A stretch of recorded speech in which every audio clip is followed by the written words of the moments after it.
Good morning, good afternoon, and good evening, and welcome to yet another edition of the Pure Digital Passion Podcast with me, Moses Kimibaro. Today's conversation is with John Kageche. John is somebody I've known, I believe, for almost 30 years. Him and I go way back to my time in Mombasa when I was first starting out my career. And as it turns out, by the way, we're actually neighbors where our offices are currently located, which is completely coincidental, never planned it. But John and I bumped into each other a few weeks ago and we had this conversation that was really amazing. And I told John, listen, why don't we do a podcast? And then the other day he reminds me and said, Moses, are we still doing the podcast? And then, finally here we are. And we get a chance to talk to John, who in my opinion is probably one of the most prolific sales professionals in the country. Somebody who does this with a great passion. He also has had in the past a column in one of the publications. And generally, I think what I love about his backstory is that the way that he's been able to sort of build and cultivate his expertise into an exciting profession, but also the way that he's able to segue into a digital platform where he's been sharing a thought leadership, which will take us through. So thank you so much for joining us, John. Thank you very much, Moses, for having me. So, John, I want us to really go back to your origin story. Who's John?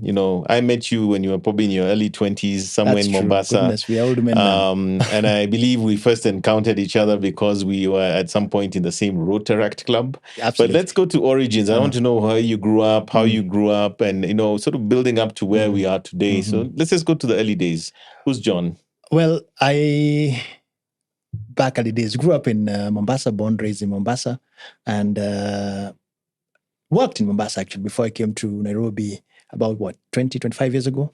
And throughout that period in Mombasa, by the time we were coming to meet, I remember was starting off your digital with that time, goodness, how things... Africa Online. Africa Online, I remember. Yes. And those days, email was a big thing. Yes. We take it for granted now, but having an email address... Huge, it sounds so absurd now. But yes, it was a big thing. And as you were starting off there, we met, much as we in Rotaract together, we met and I was in life insurance. I was selling life insurance at that time. So I sold that quite successfully, I must say, for about 3.5, 4 years. Then moved on to selling travel services and got to appreciate the difference between B2B, B2C and B2B selling. Okay. And have sold thereafter, financial services and everything else. But across that period, then I discovered my true passion in terms of empowerment and helping individuals become better at what they do, and especially salespeople. So around about that time is when started off, got a column with leading premier newspaper, Business Daily in East Africa. And I ran a column called Sales Pitch, incidentally, for about 8 years. 8 years, wow. 8 years. I ran that column for 8 years. It used to appear on Thursdays for 8 years. And in addition to that, in terms of building empowerment, I read a book called Lend Me Your Ears, and I figured one day I'll have a company called Lend Me Your Ears. And its primary focus at that time was, again, empowerment for salespeople. Of course, now it's grown to something else. But yes, sales has and continues to be the core of what I am known for and what Lend Me Your Ears is known for. So let's go back a little bit again, because I met you, I think, like you're saying at the time that I think you're working for one of the insurers, you're selling life insurance. Yes. And even then, I think what was very evident to me, there was this passion, this passion for sales or selling. Where does that come from? Is it something that maybe one of your parents or one of your peers? Is there like some sort of backstory to that as well? The fact that, you've made it the bedstone of your, your career, this as element of sales or selling. Yeah. Interesting question. I've not thought about it like that. But now that I'm thinking about it, no, there's no background to it. I think the passion came, and reflecting now on it, given the passion with which I also do my training sessions, I think because when I was selling, I genuinely believed what I am telling you is going to be of benefit to you. And it was more a case of empowering you with knowledge, as I'm doing now, as I'm thinking about it, and it was a quest to make a sale. And I think that's a difference there. So a huge difference. What I'm sharing with you is intended to help you. I genuinely believe it's almost like I'm training, but I'm actually, yes. So it was never, and I think that's where the passion would come from, that I genuinely believe what I am telling you is going to be of benefit to you. So I cannot put a finger on any parental influence in that regard, though my mother was a teacher. But I think it had to do a lot with that. And you're not the first to mention that in terms of passion. I even get a lot of that when it comes to my training sessions, that there's a lot of passion in it. And away from me also, salespeople who do not have any passion in what that they are doing, or anybody for that matter, even in your space, you don't have any passion in what you're doing, then it shows through, it shows through, and in the case of a sale or customer engagement, it can impair that engagement. So, in your experience, because again, I might also share some of my own experiences in there, because I was very privileged, even when I worked at Africa Online, we got incredible sales training. Because again, we're also selling something that was quite new at the time, internet access and also websites at some point. But what are your thoughts around the value of nurturing and training people to actually be good at sales? What have you seen in terms of, probably the 20, 30 odd years that you've been doing this? What are sort of the things that you found to be so fundamentally important to be good at it? Wow. Okay. I think, first of all, your approach to it will matter. I have seen, well, as you can imagine, a myriad of types of salespeople, but the ones that really stand out are the ones who genuinely have a passion in what they're doing. They genuinely have a passion for what they're interested in the product, they're interested in the service. They're interested, most importantly, even in the customer. Yes, because that's a key thing. They may be interested in the product, but there are those who are not interested in the customer. That makes a huge difference. They genuinely are interested in the customer. They believe that the customer is going to be a better person. They believe the customer is going to benefit. And those that do so tend to succeed. Now, that's one thing I've seen, the passion in what it is that they're doing and the genuine interest in the customer. I've also seen that there are those then, of course, now with training can become better. And training a salesperson and having a salesperson continue to perform is not easy. And much as sales can tend to be, which is unfortunate in many organizations, downplayed, when you stop to think about it, no matter how big or how grandeur or how even a multinational, at the end of the day, what it's looking for is a sale. Really. When you stop to think about it, what they're looking for is a sale. Now, back to your question, what are some of the things I have seen about the salespeople? The ones that have a passion about it, the one who approach it with, and I know this may sound cliche, but it is still valid today. The attitude towards it, which passion would be an example of, makes a huge, huge difference. Because the truth is, it's not smooth sailing. Selling is not easy.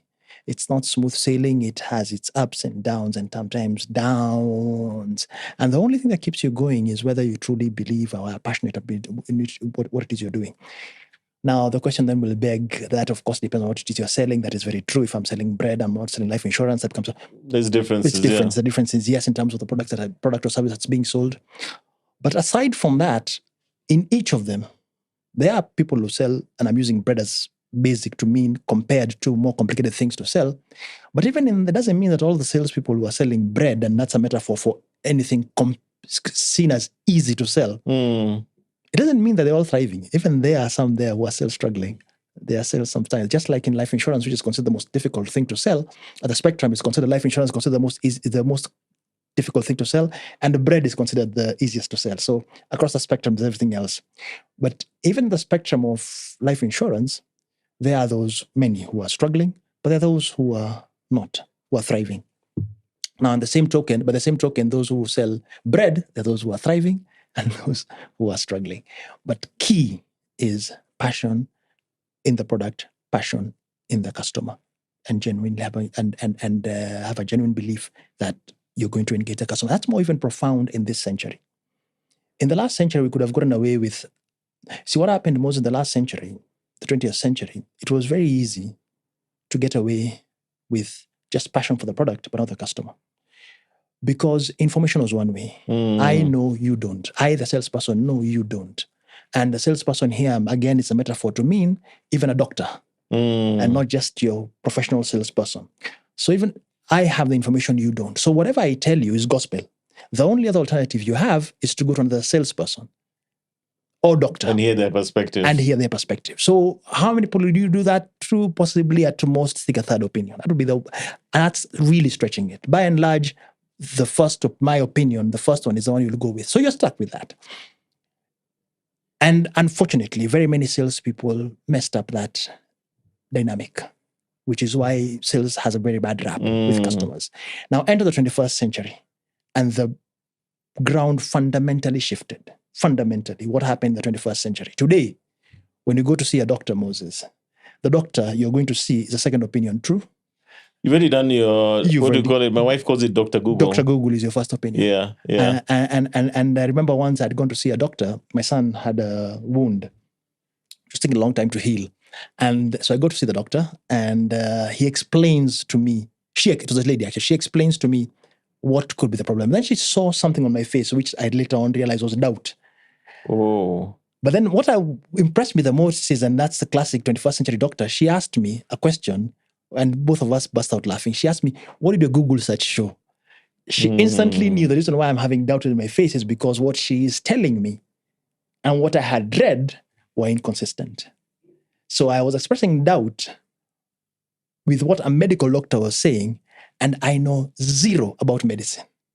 But that is the challenge of the 21st century. You cannot afford to assume the customer doesn't know. In fact, the customer knows much more than you. So what she did anyway was to walk me through what Dr. Google had told me and why it doesn't apply to this case, and then bring me to why what she was saying was more relevant. And that is an example of what 21st century means and why we cannot afford in the 21st century. Salespeople cannot afford not to be passionate about the customer. Because the customer, and as I said, I'm using the word salesperson here loosely to mean anybody who's engaging with a customer, most likely knows more than you do. There is no longer, the information is two-way. It's no longer one-way. It's not a one-way street anymore. The information is two-way. As I said, in the last century, salesperson knows, customer doesn't. 21st century, customer is overwhelmed with information. In fact, they are just checking to confirm. Even parenting in the 21st century has changed. And if again, what you're telling your child is rarely news. They know. And when they're engaging you, even how you engage with them differs. So passion is key. Back to your question as to what some of the things I've seen they have passion and they're very optimistic. Those are the two things I've seen. The salespeople who thrive are optimistic. They always believe it will become better. There's a better way. There's a better way, and there's a different way, and I'll succeed. So that optimism, and in fact, I remember there's a research that was shown that the salespeople who are optimistic are 37% likely succeed, 37% more than your other. But I think the potential prospect who becomes a customer is actually feeding off that optimism. They buy into you because of that. Because you believe in what you're saying. And it's good you've said that. If the prospect, customer, and use the terms interchangeably, though technically speaking they mean different things, believes in you, then there tends to be a bias that what you're telling me about the product must also be good. If they don't believe in you, it's very unlikely, unless you're a monopoly, of course, that they will buy your product. So there is that aspect, as you said, that there is, or they feed off the optimism, and they genuinely feel, therefore, that this we should translate to the product. And that's key for salespeople to realize. Now, unfortunately, the truth be told, also, that's the same reason why conmen succeed, because they demonstrate such confidence and optimism. But that's non-ethical, but it proves the point that if you then demonstrate optimism, if you ethically so, and you demonstrate passion what you're doing, statistically you stand at 37% chance better at making that sale, because the prospect has believed in what it is that has believed in you, and therefore what you're saying. So there's something I want to bring up, and I think we had an earlier chat with you before coming into the studio, which was, I went through a lot of sales training professionally. I read a lot. I continue to learn about sales. But one of the things that shocked me when I went through what I call the first experience of formal sales training was the rigor or the methodology behind it. I think many people, maybe when they first go into sales, are winging it, which is what I discovered, because I had a small business many years ago, and I realized only after or during the training that clearly I just got lucky, because there's this whole process of qualifying a potential customer. There's how you dress, there's how you talk, the words you use. Like one thing that's always stuck with me, I can never put on a proposal what I'd call the word cost. I'll always use the phrase investment. Or when I'm discussing with a client how to move forward, I'll say things like, I'll not use words like contract. Mm-hmm. I'll say the agreement or the paperwork. And that's from sales training. That's from reading and using the right words, and basically what you discover there, even just the choice of words, I think we're discussing earlier that some people find a beard repulsive, and that could cost you a sale. Maybe you walk into a room without body deodorant, and because maybe you smell a bit sweaty, that can cause you a sale. But sales training is all those little nuances that ultimately drive you towards the successful outcomes. And I want to maybe talk about that because I believe that's really a big part of what you do, which is you sort of equip and train and nurture sales professionals to do better jobs for the organizations where they work. I mean, what is the level of importance of that, and how impactful have you seen it when somebody has gone through that sort of training or nurturing to become a successful salesperson? One day, there's a plumber who was referred to, very highly referred to. So he comes home, and his recommendations, there was no question about his technical capacity, at least even on phone, when I engaged him, the way he explained what the problem was and how he would solve it. But the moment he got home, he was reeking of alcohol. Oh, God. And it was clear and there was his armpits. And suddenly all the expertise just disappeared. There was no confidence. It just disappeared.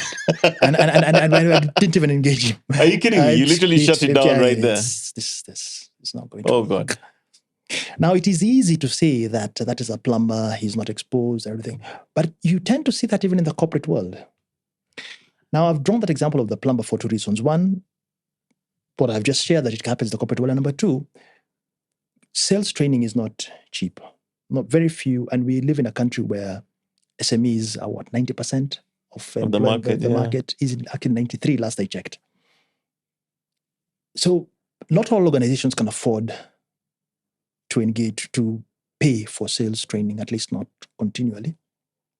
And for those that cannot afford, there are basic things like appreciating, and this is key for them to understand, that selling, at the end of the day, no matter how grandiose it is, it ends up with one person talking to another. Now, the human interaction, the things, the qualities that enhance human interaction and the qualities that frustrate human interaction do not require you to come to a classroom and learn necessarily. There are basic things like how you present yourself, how you present yourself, how you groom. And a grooming doesn't have to be expensive. And some people tell me, but I cannot afford to buy expensive. You don't need to. You don't need millions. Maybe I'm exaggerating that. You don't need thousands to brush your teeth. You do not need to be well paid to dress comfortably. In fact, I remember there's an article I did once about grooming for the beginner salesperson. And there are three things mentioned. One, I talked about the fact that customers don't care how you look, that you didn't eat that morning. They don't care that you have just started off and you're not being paid a salary, you're not being paid. They don't care. Now, if you have not had breakfast and you carry yourself with the supposition that they will understand that I have not eaten, so how I carry myself should not matter. That will backfire on you. Now, and it will backfire on you spectacularly because from the word go, the way you've walked in and they see you, then that, like my plumber, creates a bias. And I share in the blog and I say, wake up to ugali. Now, it is easy to laugh and say, how can I eat ugali in the morning? But well, that is what Eliud Kipchoge eats, by the way. The marathon, the one who broke the marathon, he eats ugali in the morning. So wake up, eat ugali. It'll keep you pulsating until 3 p.m. And you've just had that in the morning. Now, that doesn't cost you. You don't need to have a king's breakfast. You can afford to do that. And please note, I'm sensitive to the fact that we're in a country where 93% of people cannot afford to regularly engage a professional to. So one, for salespeople on that nature, eat ugali. Number two, you can go to what we call Mtumba here, a flea market. You can buy secondhand clothing and look very presentable. And thirdly, there are enough YouTube videos you can watch in terms of. So there is a component of of initiative, individuals who are in selling, especially if they are in the early stages, that there's a responsibility they need to take up to appreciate I'm interacting with a human being. How do I want to look like? How do I want to present myself? Now, in this 21st century, and especially in your space, we find that tech startups, how they dress very casually. They're in t-shirts. They you even find staff members with what are they called? Earrings, even And nose rings, tattoos, dreadies, and they look very cool in the 21st century. You even see the CEO walks in cargo pants. But even them, and this is important. Their customer-facing staff do not dress like that, and many staff members who join that organization struggle with the fact that you should be more concerned with my content. Well, the truth is, it is not you who dictates how the marketplace is, what the marketplace wants. It's customers. Banks today are embracing dress down, and I put that in quotes because the idea of a bank's dress down is at best, a t-shirt, a branded t-shirt that has the bank logo. But even if they dress like the way you and I, there's a reason why. Because the customer's perception of safety and with their money doesn't look like a stud and a knee and this. So long as you're customer facing, keep in mind that this is a human being you're interacting with, and what that human being expects is what you look like. And we normally say I normally say that if you sell, your dress is not your choice. Yeah, if you sell, your dress is not your choice. There's a famous saying, my dress, my choice. Not when you're selling. Your dress is not your choice. You have to conform. You have to conform to the customer. Which is why I think for the longest time, if you went to a bank, it would always be, I think, is it a dark blue suit with a red tie or blue tie, because that is consistent with the banker persona. And more importantly, safety with money and seriousness with the issue. So, and many bankers to date, they will not admit it, but they walk in without a tie, put on the tie during the day, then leave it in the drawer and then leave. But now, coming back to your question, sales training. Now, I mentioned that thing about you don't need, it's not expensive to be presentable at all, but it is key to be presentable. It's very, very important. And just flip the coin. It is easy. And it's quite unfortunate, Moses, that your average salesperson walks around with hanging their head, looking very, well, I don't want to use that miserable, but desperate. And it's unfortunate because then that manifests the passion we talked about lacks, and that passion carries through in terms of how the prospect sees them, and therefore the sales and everything else, it just becomes it spirals down all the way. But a gentleman who is passionate about what they're doing woke up to, by the way, the third thing, let me digress here, I mentioned in terms of, and this is for salespeople who may be watching this and they're thinking, okay, how do I look presentable? And I do not drive a car. I do not.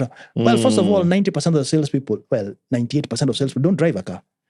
They walk, they move about, or they public transport. But that is not an excuse for you to show up with dusty shoes, to show up sweaty. No, that's not an excuse. That now becomes a responsibility for you to figure out how, when I get to the prospect, how I need to what's the word? To freshen up.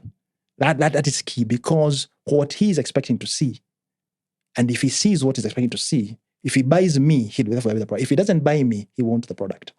So now coming back to sales training, there's formal sales training for the institutions that can afford it, but even then there are certain things that have to be continually being done. Now, unfortunately, most companies assume this etiquette thing you and I are talking about. So once you've trained them on the product knowledge, then they should be able to go and sell. No, that's like focusing on the ingredients and not the packaging. So the packaging matters. And this is where now you find a sales manager, you find an individual who's struggling, you find the 21st century yuppie who says that, no, my content is what matters. I can show up in, what's it called? If it's a lady, what do they call that? We used to call it tumbokat. Yes, I remember. There's a name for it. I don't know what it is. Yes, and my and we get that a lot nowadays, by the way. We get a train and we ask, can you train our individual, can you train our staff on based communication, which includes how they dress and what they say. And coming back to the digital space, it's what they write. Because the argument normally tends to be with the 21st century customer engaging stuff is what I write on Twitter shouldn't affect what it is that my professional life is. Those are two separate things. Well, that's what you would like to believe. The truth is, the moment you've put it in a public space, it is the public that dictates the norms of how it would work. If you consider it private, keep it private to yourself, limit its circulation. But the moment in a public space, you will be judged by it. Whether it's on Twitter or Instagram or any, so long as you are the one who wrote it, you will be associated by it. And this is part of, it's a personal brand. It's that is, and so this whole aspect of how you present yourself as a salesperson is very key, because if the prospect doesn't buy you first, then it's very unlikely that they will buy what you're selling. Oh. What are your thoughts around the idea that I think in the condition that is being human, in one way or another, we're always selling? A parent is selling a child the idea of performing better in school. The mother is selling the baby, eat this particular vegetable because it's good for you.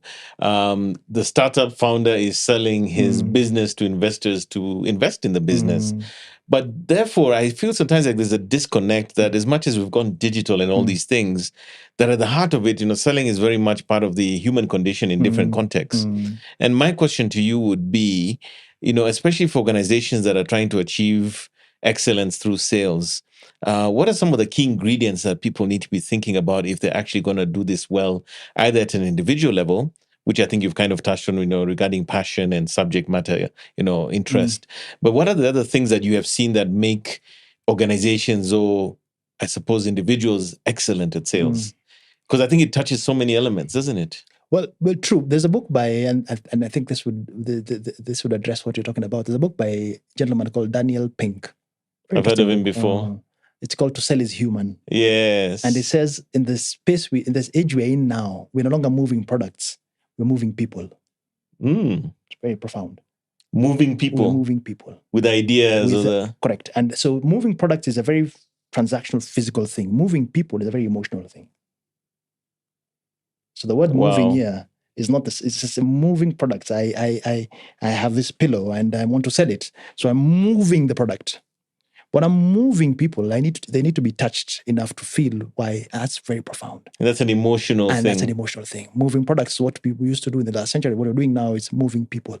So a parent, as you said, is trying to persuade a child on the benefits of eating. And the teacher is persuading the student on the benefit of attention. And the ones who are excelling in moving people are the ones who are the future of selling. Wow. So the future of selling for organizations are organizations which are going to move people. Move people. And moving people is not about moving products. It's about drawing them into your space because they feel like they can relate with what it is that you are doing. It's almost selling the philosophy. It's almost selling the philosophy. Now, I think for our viewers who may not be as probably, we may want to unpack that. What does that mean? We're selling our philosophy. Let me again back to Kenya and the fact that, let me draw an example. I shared once in the blog an experience I had with a hawker. Surprisingly. Really nice. Yeah, absolutely. And so I'm at a petrol station and this gentleman walks towards me and I can see he's a hawker and across his arm wipers for a vehicle. Oh. Yeah, he's selling. So now, being the Kenyan that I am, default setting, I'm prepared to tell him no. But of course, being a Kenyan, I'll not say no. I will say tomorrow, Kageche, the things we say. Yeah. But when he got to where I was, how he opened that sale changed everything. What he told me, typically I was expecting for him to tell me, to ask me whether unataka wiper. Do you want to sell? Do you want to buy wipers? But what he asked me was, I'll say things, I'll translate. He says, boss, hiyo wiper yako kuzidi kutumia itakuharibia gari. Direct translated meaning, if you continue using your wiper the way they are, they'll mess up your windscreen. And then he tells me, in fact, don't believe me, spray your windscreens, which I did. And then when the wiper appears, when the wipers came on, there was a mark. And then he tells me, right now, you're not using your wipers much because it's not raining. But when it starts to rain, the continuous use, this mark will become permanent. And in fact, this is not the only are the only this is not the only problem. Let me show you the difference. So he removes the rubber part of the wiper, then he puts his, and This then is tells real me, time. this is real time. Then he tells me test, and so I test, and guess what?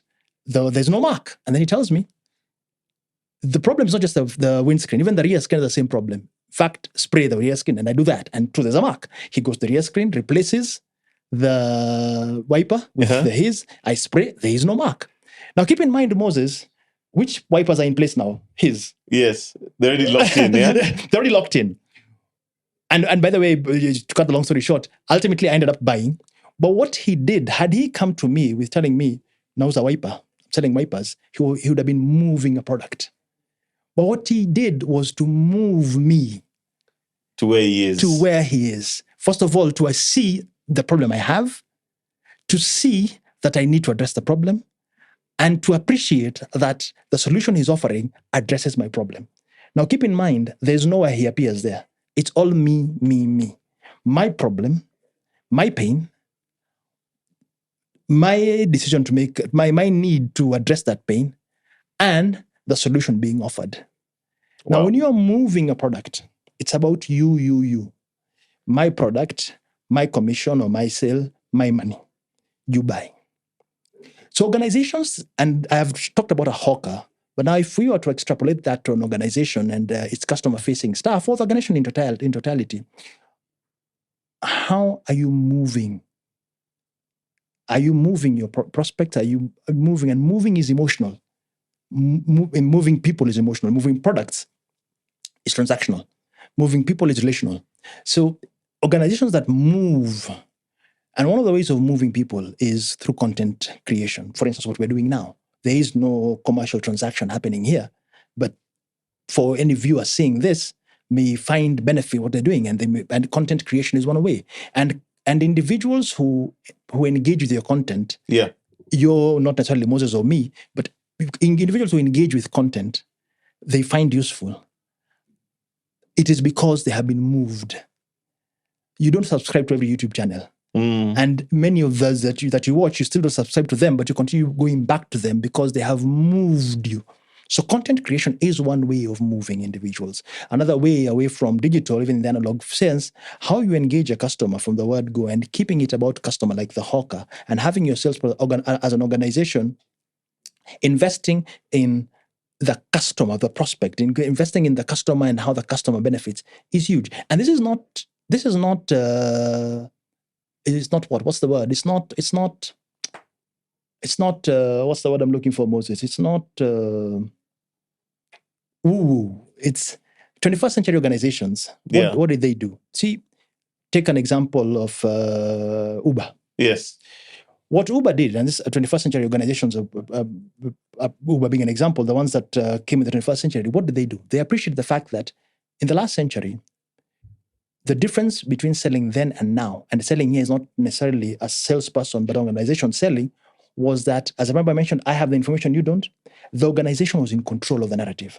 They dictate which books you will buy. They dictate which TV, whatever it is, reviews, which hotel you will stay in, if it's TripAdvisor. So you look at the customer dictates.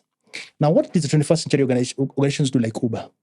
If you stop to think about what Uber has done, what Uber does is to shift control, is to align itself to the 21st century. They brought back control to us, the customer. So gone are the days when I call the cab driver and he tells me, I am at this place, give me a few minutes, I'll be there shortly. Then he gives me some random figure. Now I'm in control. I see where he's at. I see what it will cost me. I even see what his name is, what cab, everything is there. Today, and transparency, control and transparency are two things that in the 21st century build up towards moving the individual. Yeah. Now, let's come to Kenya. If you look at what, am I allowed to mention brands in Kenya? Yeah, of course. Okay. If you look at what Safaricom does, even with the challenge, and we stop thinking about it, this is a company that has more than half of Kenya's population is customers. And yet, in terms of when I have a breakdown in, say, fiber, home fiber. Yeah. The first time I called, the first ring that happened, a voice came over and said, "We're having trouble with and we're already working on it." So you can imagine there was downtime. I call, and there's a pre-recorded voice telling me already that we are aware this thing is happening. We're working on it. So that's preemptive. It's preemptive. So away from waiting for me to call, you already are proactive in how you're managing. Now that I was moved, and in the meantime, as you're waiting, here's 5 GB. Again, I'm moved. And this will take a bit longer than we expected. So there's a lot of that continual moving the customer makes a huge difference. And it's quite common in the 21st century companies we see today. Now, away from Safaricom, even if you look at today, if I buy a book of Amazon, or I buy something of Alibaba, and I say I bought a book of Amazon, and I say that it has not gotten to where I am at, the tracker could show it's in Kenya, even Nairobi, but Amazon will not argue with me. They just simply send me another one. It could be, and more often than not, it ends up being that it just misplaced at the post office. But look at that. They, instead of just moving, they say that so you move customers, you move people, and I'm drawing that parallel because that's very, very, very. Another way of moving people could be, if you look at if I'm a hotel, and again it could be a grandiose JW Marriott, or I could be a kibanda. But I know my customers by name. One kibanda, kiosk, I'm sure your viewers can Google what kibanda is for those who are not Kenyan. And I just go there to eat. Yeah. And yet I can go to another kibanda and the owner calls me by name. And the days I don't show up, even sends me a text, "We've not seen you today. Is everything okay?" Makes a world of difference. A world of difference. The experience is fundamentally different. So organizations that learn to move people in the 21st century and going forward are the ones that are going to thrive. The ones that are still moving products will really struggle. Yeah, I'm hearing a lot of themes here. I'm hearing about branding. I think branding is part of what's we're hearing here, which of course plays into selling. I often tell people that for me, there's no compromise. If it's a laptop, it's always going to be a MacBook. If it's a phone, it's probably going to be a Samsung. If it's going to be running shoes, it's going to be Nike. I believe in those brands. You don't have to sell me the brand. Number two, I'm hearing about customer experience here. Probably as part of that customer journey, meaning that how you serve me, how you retain me. It's not just about the initial sale. It's like almost continuously selling you, keeping you on our brand. But there's another element I think that you've touched on that I think is super important, which is content marketing, the value of content in the digital age, that the modern sales practitioner or somebody who's involved in selling an idea perhaps, or even pitching a startup, has to sell that somehow, but content is sort of at the heart of it. And I think one of the things that you've done really well is you had this column. I'd like to talk a little bit about what we discussed a few weeks ago, which is the way you had this column in a publication. You were writing about the sales pitch, which was insights and perspectives around, selling and so forth, which I believe, maybe you can also talk about how that even happened. But above and beyond that, I think I'd like to hear about how you then transitioned from that to what you're doing now, which is a digital first approach to doing thought leadership, and how that has impacted your sales training and sales profession as well. Yeah, you're right. Actually, that's what we were talking about when we last met. So I was writing this column, Business Daily, very successful column, 8 years running. There, I met several individuals across all cadre, from executive all the way to operational. As a result of that, and who tell me, "We read you're the Kageche who writes that article. Goodness, we love your articles. They're very practical and everything else." And so it brought you customers, right? Oh, it did bring me customers. That's true. And then COVID happened. And I remember that time, even you used to tell me, it was, and because remember, as Moses mentioned, we used to be in we were neighbors sharing a wall. And he used to read me, by the way. He used to read my articles. And Moses told me, and I'll never forget, told me, you should get your own website, because.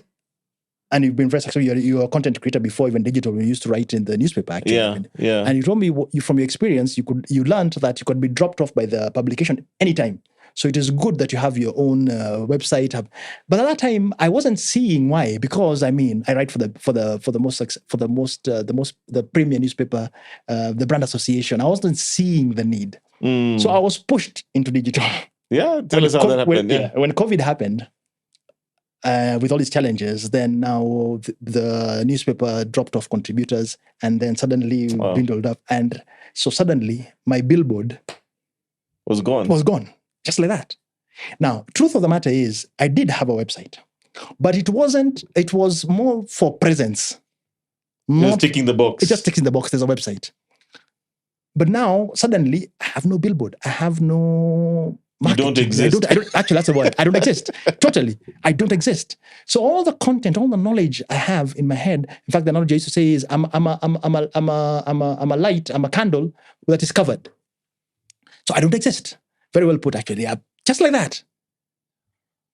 And now I had to learn this thing called digital.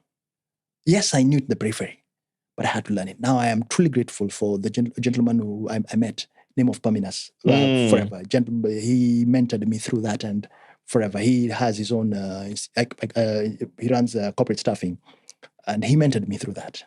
And that's one thing that I will also mention as part of the importance of having a mentor. So he mentored me through that, and he walked me through the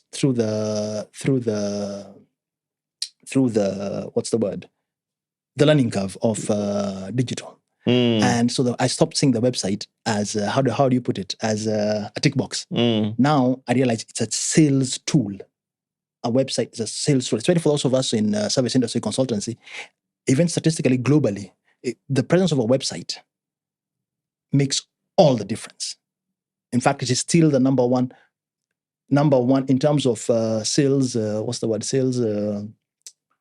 What's it called? Sales. The lead generation. Lead generation. If that's the word. Yeah. Now, and it's not just the website. It's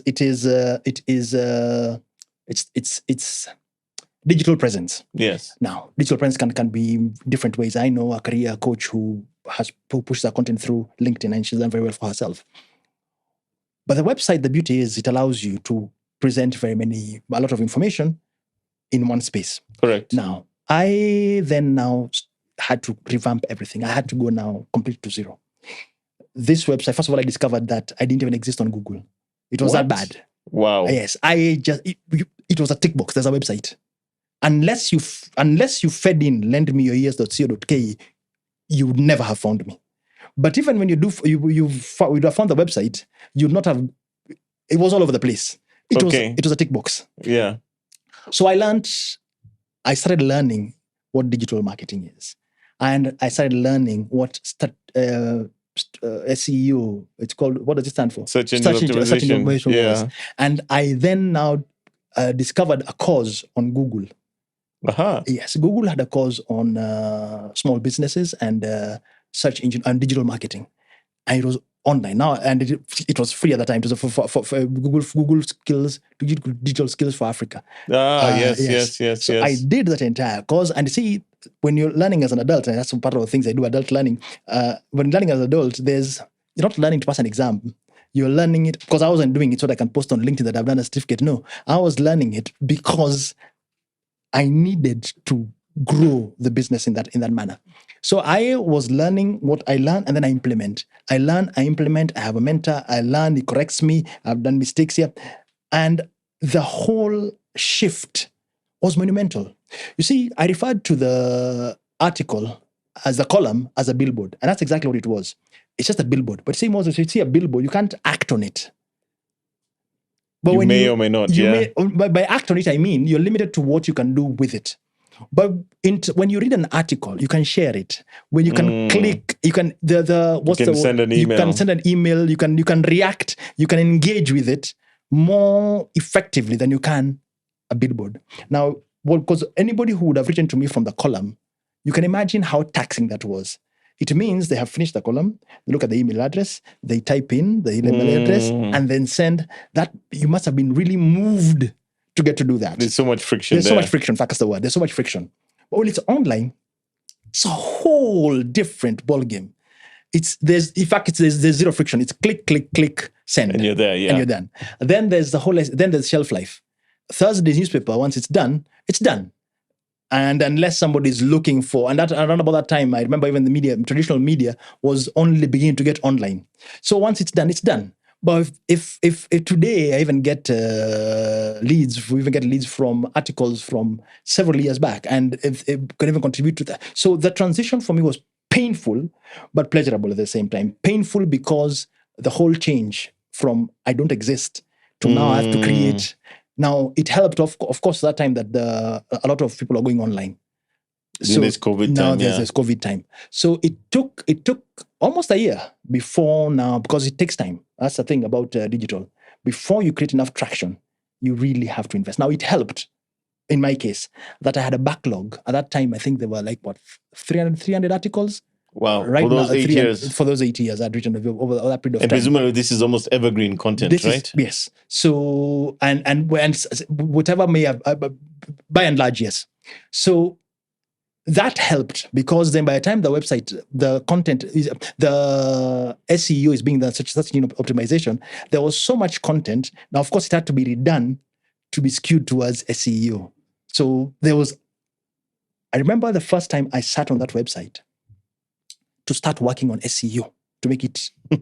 Moses, I sat a whole Friday, a whole Saturday, a whole Sunday. I was exhausted. Sunday, 11 p.m. And when I'm talking about Friday, 1 a.m. from work, there's nothing else I am doing, because you would know what it means to revamp that whole content, and that's the structure of the entire website, to make it SEO friendly. 3 days of revamping that entire content. But it was necessary because, as you said, I didn't exist.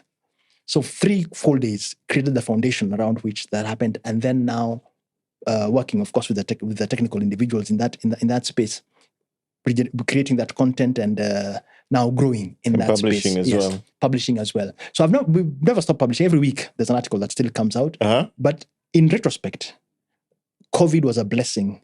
That contract being cancelled was a blessing, because the benefits of digital, you cannot compare at all with the newspaper column. At all, you were in control of what you write, but more importantly, reach and longevity. It's infinite. Yeah. And what's the word to mean that you can connect it to so many things. You can connect it to LinkedIn. You can connect it to, there's the interconnectivity is huge. So, for instance, this podcast we're doing now, if I still run the column, they'd be like silos. Yeah. So there's no synergy at all. There's no interconnectivity. There's no interconnectivity. So my journey to digital, I was pushed into it, courtesy of COVID. Screaming and shouting. And yes, and the fact that I did exist mattered. And the fact that, of course, now because of the economy, everything going down, the only thing I had in terms of the business and everything else, because courtesy of COVID, the only thing I had on my hands was time. And that really helped, because SEO is not easy. And when you're starting, especially if you're coming from a space like I was, of course, once you understand it, it's a joy to work easier. with. You even enjoy doing it. And you're getting found and all that. Precisely. And then and of course, because it's, and people normally tell me, but you do it once. No, it's called search engine optimization, not search engine perfection. So you'll never arrive, which is why being the space where that happens, that is easy. There are enough webinars you can attend. And for those who are watching this and they're wondering how to do it for themselves, I would highly recommend Yoast. Yoast, like Toast, but beginning with Y. Yeah. They have monthly websites or monthly webinars and a whole academy on SEO and engaging with that. But then but then digital has its own challenges. For instance, right now, one of the challenges SEO is having is AI. Exactly. In fact, I wanted to get into AI because as much as you become a convert, I remember when we met last time, you were telling me a little bit about how you're using AI to repurpose your content. Correct. And to podcast. Maybe just talk a little bit about that as well. So let me, okay, first of all, AI, how has it affected search engine optimization? And in very lay language, search engine optimization is the continual quest to be found online and ideally be on page 1 of any Google search, if not top 5. Yeah. Now, AI has come in to disrupt that, because now most likely when you search, the first in the search result you get is AI generated. The summaries, The summary is already there, and chances are that you will scroll down are very limited. But that's that. In terms of selling, and by selling here, I mean not just professional one person selling to another, but in terms of engaging customers, it presents a huge opportunity in terms of repurposing content. So AI, one of the ways of using it is converting text to speech. Now, typically that would require a huge investment of a studio and everything else. But with AI, we use AI, for instance, to convert our text to speech. Yes. And there are enough tools for that to happen. And it has made it very, very, one, it's easier and very affordable, because then you're not having to invest a lot in what it is that you are doing. So you've repurposed content, yes, you're right, in terms of AI, to engage a customer that is, and a listening audience away from just a reading audience. And that has been one of the ways AI has benefited. And even for organizations that are looking for, AI is not the future of the successful salesperson, if I use the word salesperson or business owner that is selling, is not knowing AI, is you learning how to use AI. And even at a very basic level, for instance, ChatGPT, most people still use it as Google. They still they're searching. They still search, yes. So and it's not for search; it's for revealing. So the AI, yes, to come back to us, yes, we use AI in terms of converting the continually growing content from in terms of our weblog, in terms of text to speech, in terms of a podcast. And so, yes, there's and you're doing that right now, practically. Yes, we're doing practically doing that. So you're converting your old content into audio content, putting it on your podcast. Absolutely, and video content. And what's the performance been like? I mean, the fact that it now lives as written narrative, now it has audio. Is there an entirely new audience that you're reaching in that space, and actually you're seeing results from that? That's very true, and that's the beauty about digital. You're able to see analytics. You're able to get data away from a newspaper, which you're just hoping that somebody will read. But now you can see where it is, where's the traffic coming from, which countries are reading this, how often are they staying on the what's the word, on any video at any one time, where are they focusing on, how, etc. So, however, again, with everything else new, it still has to take time to grow. So it's a learning curve. So it's just something we started off about a year now, but it's growing slowly in terms of And again, sorry for interrupting it, in terms of it's also very useful for customer engagement. Fantastic. So I'm really loving all this, because you've told us a little bit about your background, the sales profession, training, key ingredients, your transition from traditional media to digital media, content as a sales tool or foundation, as it were. But now I'd like to talk a little bit about maybe two last things. Number one, what do you see going forward for the sales professional in any industry or space, as far as the implications of technology and AI are concerned? And then my second and last, or rather my last question to you would be, if people wanted to find you or to engage you, where can they find you online? The future of selling it's interesting. You should ask that. It was assumed that when the internet came, the salesperson's job would die, because why do you need the salesperson? It was online. You can transact. But if anything, the profession has actually continued. In fact, they have more people, because what is happening is that the definition of selling is beginning to sink in, as you had mentioned. Yes. It is a teacher convincing a student, exchange information for attention. It is a parent, it is the business owner, it is the nurse convincing you why you should take this jab, because it is a benefit for you, and the pain that. But even away from that, even the professional salesperson, because whereas e-commerce has enabled the selling to what, to what's the word, to become easier through transactions. Of course, yes. Ultimately, the sale still requires one person to another. So organizations will adopt AI, and in fact, before AI, the organizations which discovered digital, such as the websites, search engine optimization, and the lead generation from the website becomes successful, they let go of their physical sales force. That has happened, and I know one of the groceries in town that happened. They discovered digital lead generation from digital was so much more than what they were getting from their physical human salespeople. That they let go of them. But that doesn't spell doom for the salesperson. It just means the salesperson has to evolve himself in terms of how they're using modern day tools to, and by salesperson, even by business owner, in terms of how to get, for instance, if I am selling land, and to this day, because of the fraud involved and because of the deception, successful people who sell land or even house are the ones who physically go to the diaspora and engage with As a trust factor. as a trust factor. So where trust factor, very well put, is involved, the physical individual that will still remain. AI is still in its nascent stages, still very new, still in infancy stages. We are still learning what is happening with it and how it's going to unfold.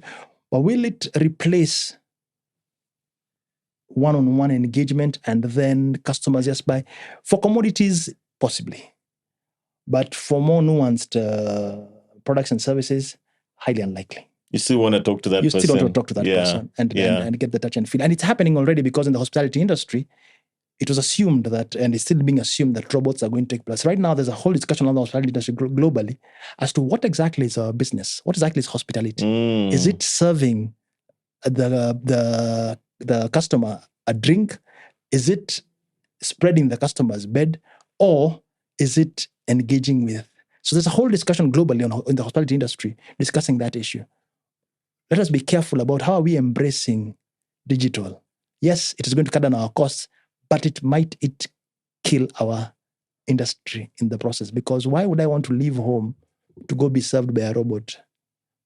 So anyway, it's a discussion that's ongoing. I just to do that as an example. And it's interesting because, like I've been saying this for a few years, but I keep saying that old school is now new school again, meaning, as you see, for instance, in Christmas time, somebody will send you an e-card or something, but there's nothing quite as gratifying as getting a handwritten Christmas card delivered to you in person, possibly with a hamper or something small, and a client saying, thank you for doing business with us, or whatever it is. I tend to think that high touch element of sales, especially when there's a premium type of relationship in place, is even going to become more valuable going forward, because it's becoming so much less now that the few people who still have those old practices are potentially going to win because of them. That's what I'm tending to think. Because going back to what you're saying earlier about the emotional connection, pulling people to you, that high touch interaction, I think, might actually come back. Might actually come back. Yeah. It's easy to envisage a world where, and it's easy, and especially right now with the generation that's growing up digital, the assumption is that I can get everything digitally. But what we're finding is, even in more advanced economies, that is not working. We human beings are, by nature, we are wired for interaction. So what do I foresee happening? Yes, as e-commerce has already shown us, commodities may have that. But even in the e-commerce companies, they still have, you can still have somebody you can reach out to and have a conversation and clarify. I mean, we see it all the time. I mean, I remember even during COVID, I would still want to go to the supermarket and touch and feel and grab that orange and see that special offer at the checkout counter. And I love that experience versus a purely digital experience. And right there's a word that's the reason why we're talking about experience. It's not just a purchase, it's an experience. And that, recreating that in a detached manner is very difficult. Well, for as long as the customer is looking for an experience and not a transaction, if they're not moved, then digital has its place. Yes, absolutely has its own conveniences. It fills a gap somewhere. But still, that ultimate human. I mean, work from home was so exciting when COVID happened, and everybody has been saying, I wish I could work from home, come to the offices. But and I know you have enough examples of individuals who, when they got back to the office, they were hugging each other because suddenly human connection is powerful. Is very powerful. So that's what AI is still in infancy stages. Individuals who learn and organizations learn how to use AI tools are much more prepared for the future. Yeah. You don't need to learn how to do coding. You don't have to understand how Microsoft Word works. What you need to know how to use it. Equally, individuals will learn how to use AI tools, and this is. And it's when we use it as a very big term, but take ChatGPT, for instance. If I struggle to write an email because I struggle with the grammar, that's not an excuse anymore. It solves that. So it is that change in mindset that, hey, this use of AI is not as complicated as I thought. It is small things like that. I need to make this document look more professional. I don't need to struggle saying that, I don't have this. No, just feed it into an AI tool. It will do that for you. So at that very basic level, that capacity to change that mindset and use AI tools is what's going to make the difference, even for the salesperson of the future, Of the day, which correct. means even writing proposals and everything else, and how they communicate on email and presenting.